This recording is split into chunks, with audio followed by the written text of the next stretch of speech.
They came for a wedding.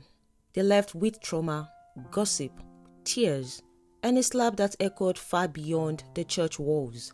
Nobody expected it, not the choir, not the guests in their expensive outfits, not even the bride herself. Because how do you imagine that the happiest day of your life will end up with your pastor's hand landing on your face, right in front of everyone? This is one of those stories that makes you pause and ask, how did it get this bad? Let me take you there. This church was known for one thing, standard. Not the noisy kind, but the kind that sat quietly in everything they did. The kind where modesty was preached every Sunday, not as an attack, but as a lifestyle. The kind where dressing was considered part of your Christian witness. The kind where weddings were not just celebrations, they were statements. If you were getting married here, people were watching, not to admire your cake or your decorations, but to see whether you would represent the values of the church. And the pastor? He was the embodiment of those values. Pastor Emmanuel, middle-aged, calm-spoken, measured in his words, known for discipline, order, and restraint. He wasn't the type to shout. He wasn't dramatic. He rarely lost his temper. In fact, many people said the same thing about him. I've never seen that man angry. He had officiated hundreds of weddings, rich couples, poor couples, flashy ones, quiet ones, no scandal, no controversy. People trusted and listened to him. When Ada and her fiancé, Richard, came for premarital counseling, Pastor Emmanuel did what he always did. He followed the routine. They sat across from him in his office. Ada looked exactly like you'd expect. Young, beautiful, confident. She carried herself like someone who knew she was attractive, like someone who had grown up being admired, who was very aware that eyes followed her when she walked into a room. Very Gen Z in energy. Her fiancé was quieter, more reserved, clearly in love. Pastor Emmanuel spoke about marriage, about commitment, about patience, about sacrifice, about respect. He spoke about how marriage would humble them, how love would be tested, how attraction alone was not enough. Ada nodded throughout. Yes, sir, I understand, sir. Then the pastor paused. This was where he usually slowed down. Now, he said gently, your wedding day. He looked at Ada. Your wedding gown must be decent. He didn't say it harshly. He didn't raise his voice. But he didn't joke either. This altar is sacred. He continued. Whatever you wear here represent not just you, but the values of this church. Ada smiled. Yes, sir. She said quickly, I understand everything, sir. But Pastor Emmanuel had been in ministry too long to trust smiles alone. So he added something extra. To avoid misunderstanding, he said, the church will inspect your wedding gown before the wedding day. Ada hesitated just for a second. It was subtle, almost unnoticeable. Then she smiled again. No problem, sir. The pastor nodded. At that point, he believed the matter was settled. 2 weeks before the wedding, Ada returned with the gown. The women in the church committee gathered. The pastor was present also. They opened the garment bag, and honestly, the dress was fine, elegant, beautiful, graceful. It covered her chest properly. The back was modest, no dramatic slit, no unnecessary exposure. The committee members smiled. This is nice, one of them said. Pastor Emmanuel nodded. He said, this is appropriate. Ada smiled too. She thanked them, packed the dress, and left the office. The pastor relaxed, but they never knew what was coming. To Ada, that dress was safe, too boring, too churchy. In her mind, she had already justified everything. This is my wedding, she told her friends later that night. I can't dull myself because of church rules. Her friends laughed. One of them said, you're only getting married once. You have to slay. Another added, they can't chase you away on your wedding day. Ada smiled. That was the sentence that sealed everything. They can't chase me away on my wedding day, of course. The wedding day arrived. The church was buzzing from early morning. Guests arrived in waves, expensive outfits, perfume in the air, phones already recording. The groom arrived early, adjusting his suit, nervous but excited. Pastor Emmanuel sat quietly at the front, calm and composed. Everything was going according to plan. Then the doors opened. The bridal music began and Ada walked in. Immediately the atmosphere changed. Not because she wasn't beautiful. She was stunning, but the gown? It was not the gown they approved. This one was tighter, lower at the chest. The fabric clung to her body in a way that left little to imagination. The back revealed skin that should never have been revealed at that altar. Whispers erupted instantly. Some aunties gasped audibly. Some younger guests smiled and whispered, "She looks hard though." Phones tilted slightly higher. Pastor Emmanuel's heart dropped. He felt heat rush through his chest. This is not a dress. He glanced at the committee members. Their faces told the same story: shock, confusion, regret. Ada reached the altar, smiling confidently. The music stopped. The pastor stood, and in that moment, he knew something terrible was coming. But the service had already started, and he chose silence for now. The pastor stood there, holding the microphone, staring at the bride. Ada smiled confidently, adjusting her bouquet slightly, as though nothing was wrong. From where she stood, everything was perfect. The light, the cameras, the attention. She could feel eyes on her body, and she liked it. What she didn't feel was a storm quietly building in the man standing opposite her. Pastor Emmanuel cleared his throat. The church fell silent. He had never been put in this position before. He felt cornered. If he stopped the wedding, people would say he embarrassed the bride. If he continued, people would say he compromised his standards. And the cameras, too many cameras. So, he chose the path many leaders choose under pressure. He continued. As the service went on, the whispers didn't stop. Some people laughed quietly, some shook their heads, some stared openly. The groom noticed too. He leaned slightly towards Ada and whispered, "Are you okay?" She smiled back, "I'm fine." To her, this was power. She had outsmarted the system. They inspected one dress. I wore another. What can they do now? Finally, it was time for the vows. This was supposed to be the most sacred part of the ceremony. Pastor Emmanuel adjusted his glasses and began. "Marriage is a covenant," he said, "not a joke, not a performance." Ada nodded exaggeratedly, still smiling. Some people chuckled. The pastor ignored it and continued. He turned to the groom first. The groom repeated every line faithfully. "For better or for worse, in sickness and in health, till death do us part." No jokes, no interruptions. Then, Pastor Emmanuel turned to Ada. He paused for half a second, longer than necessary. "For better or for worse," he began. Ada didn't wait. "For better or for richer." She smiled, smiling into the microphone. The church burst into laughter. Some guests clapped. A few shouted, "Say it!" Pastor Emmanuel froze. He removed the microphone slightly from his mouth. "For better or for worse," he corrected calmly. Ada laughed. "Sir, let's not lie to ourselves." More laughter. The pastor felt something snap inside him. But he held on. He continued, "In sickness and in health." Ada responded immediately, "In health and in wealth." The laughter was louder this time. Phones were now fully raised. Ada added, casually, "I can't do poor or sick marriage, God forbid." That sentence changed everything. The altar was no longer sacred ground. It was now a comedy stage. Pastor Emmanuel's chest tightened. He wasn't just angry. He felt humiliated. This wasn't only about the dress. This was about mockery.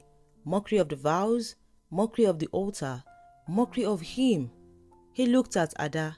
She was still smiling, unbothered, playful, carefree. He tried to speak again. "Ada," he said sternly, "repeat after me." She rolled her eyes slightly. That was when everything he had bottled up collided.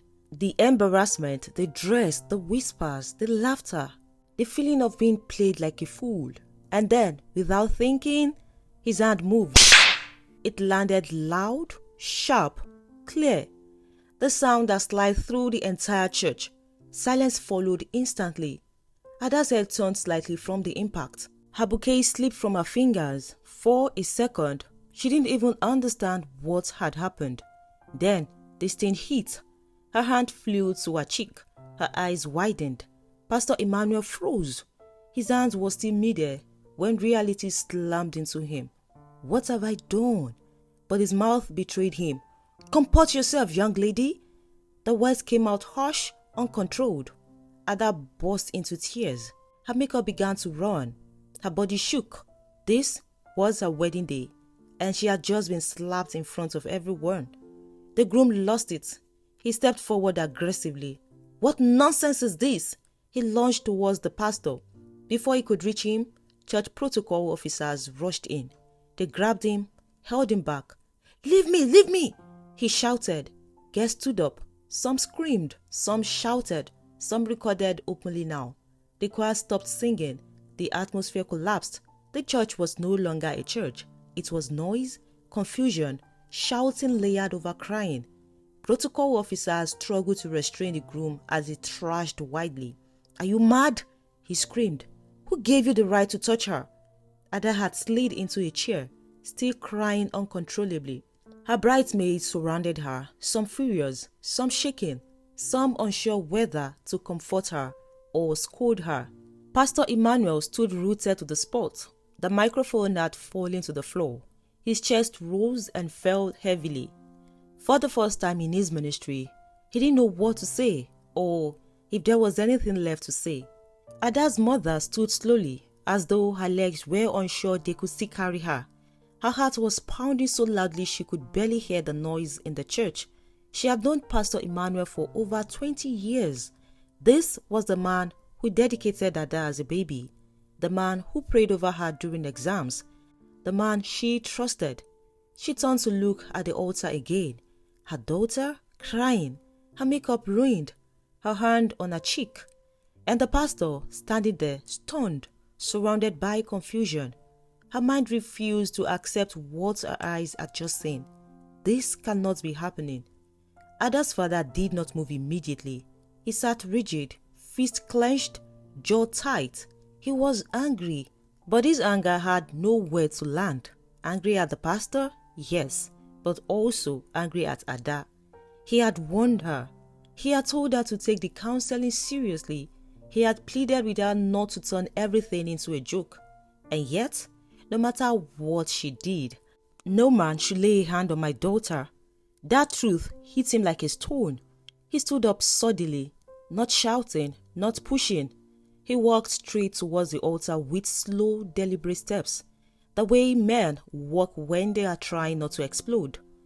Church elders quickly noticed and moved closer, afraid of what might happen next. Ada's mother reached her daughter. She knelt in front of her and pulled her into a tight embrace. Her voice trembled. My baby, my baby.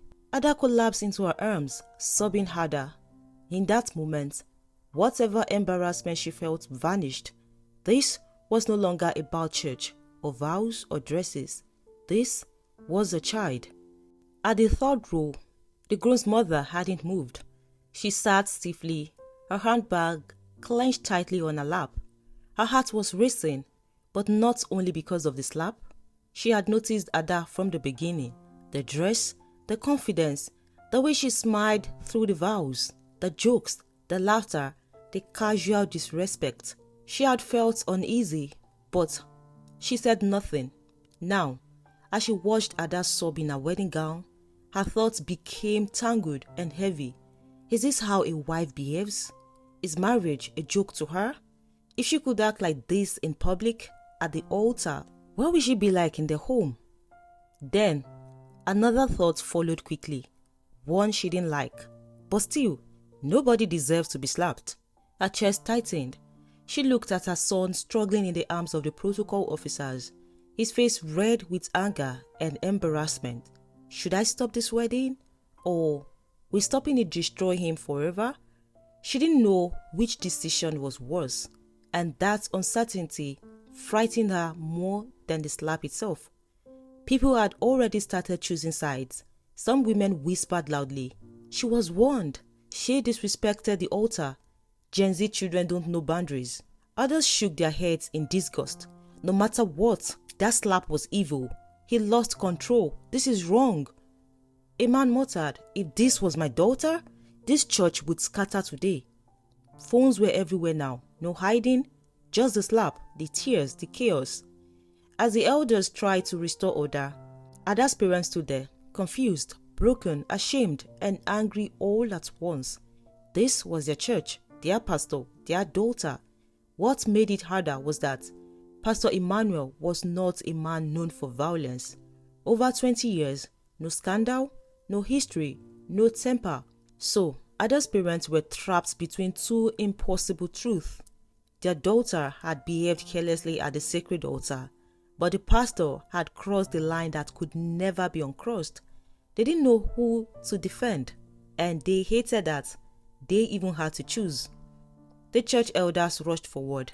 They surrounded Pastor Emmanuel quickly, whispering urgently, "Sir, please, let's step outside. This is getting out of hand."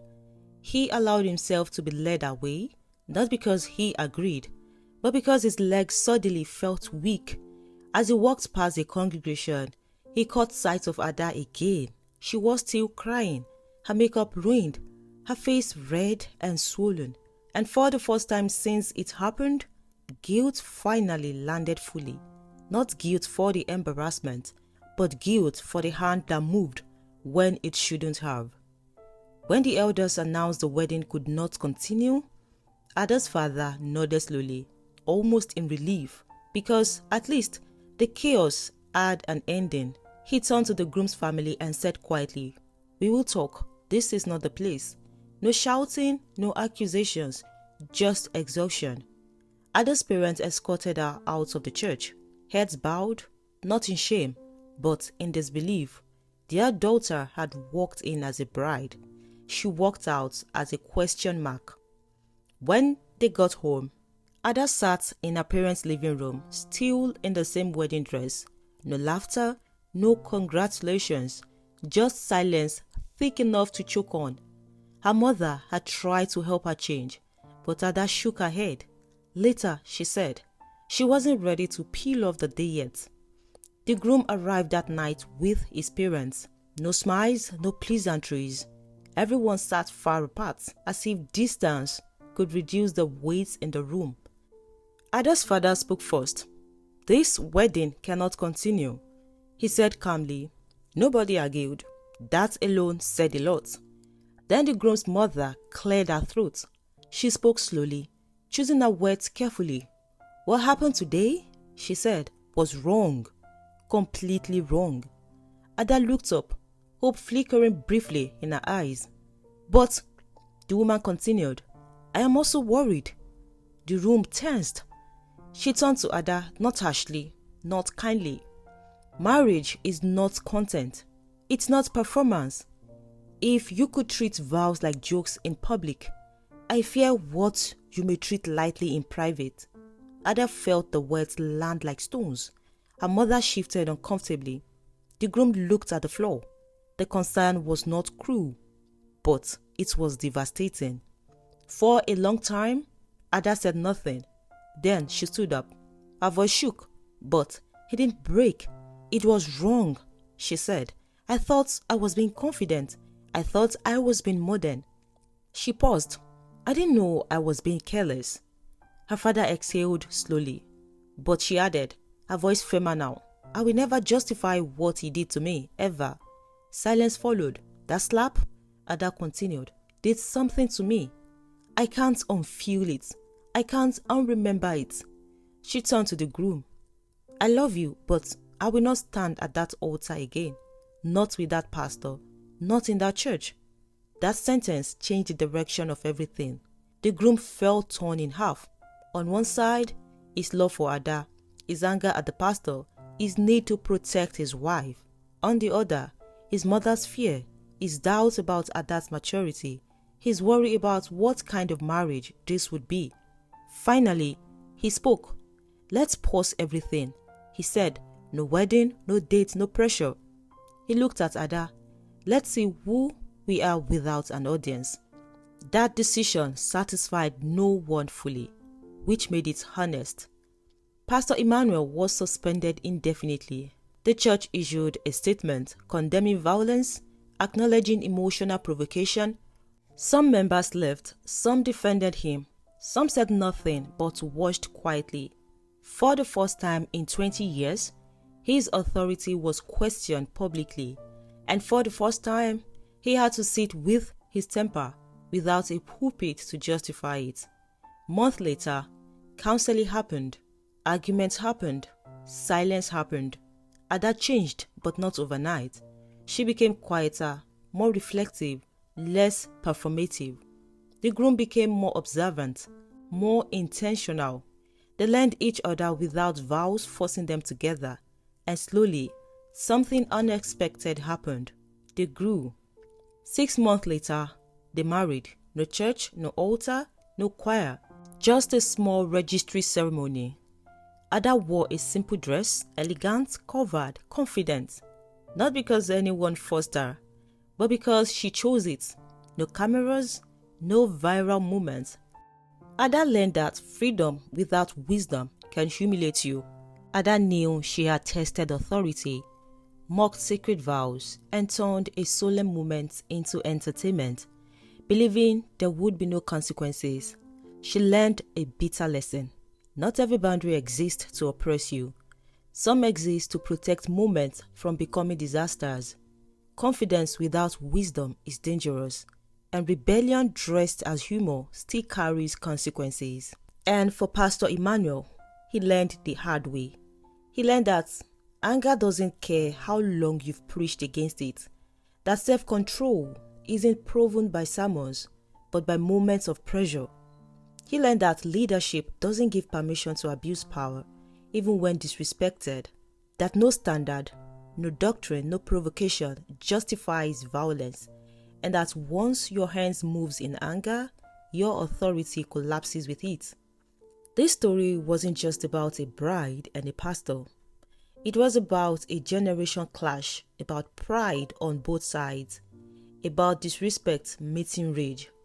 It was about how quickly a sacred moment can turn ugly when ego enters the room. A wedding should never become a battlefield. An altar should never become a stage for mockery. And correction should never turn into violence. Because when respect disappears and self-control fails, everybody loses. And this is the painful truth. You don't win by proving a point. You win by keeping control. I hope you enjoyed this story. Give it a like, share it with your friends and your loved ones. I'll see you in the next one. Goodbye.